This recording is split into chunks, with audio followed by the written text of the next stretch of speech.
Justin Bieber, যাকে pop দুনিয়ার superstar, গানের জগতের রাজপুত্র কিংবা লক্ষ কোটি ভক্তদের হৃদয়ের আস্ফালন যাই বলি না কেন, নেহাতেই কম মনে হবে। খুব অল্প বয়সেই তিনি এমন সব আকাশচুম্বী সফলতা অর্জন করেছেন যা অর্জন করতে বহু আর্টিস্টের সারা জীবন কেটে যায়। বয়সের কোটা 18 পেরোনোর আগেই গাড়ি বাড়ি, টাকা পয়সা, গার্লফ্রেন্ড, ফ্যান বেজ সহ কোনো কিছুরই কমতে ছিল না জাস্টিনের জীবনে। দামি ল্যাম্বরগিনিতে চড়তেন, প্রতিদিন পার্টিতে মেতে থাকতেন আর মন চাইলে ঘুরে বেড়াতেন নিজের প্রাইভেট জেট নিয়ে। তবে সারা জীবন গান গেয়ে মিলিয়ন মিলিয়ন ডলার কামানো মানুষটি আজ নিজেই প্রায় 31 মিলিয়ন ডলারের ঋণে জর্জরিত।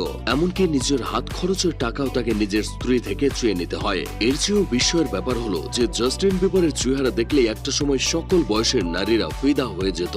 সেই একই মানুষটাকে এক নজর দেখলেই আজ তারা নাক ছিটকায়। উস্কো খুস্কো চেহারা, কঙ্কালসার শরীর, ক্ষিপ্র আচরণ, উদ্ভট কাপড় চোপড় সহ সবকিছু মিলিয়ে জাস্টিন বিবার যেন বর্তমানে এক বদ্ধ উন্মাদ।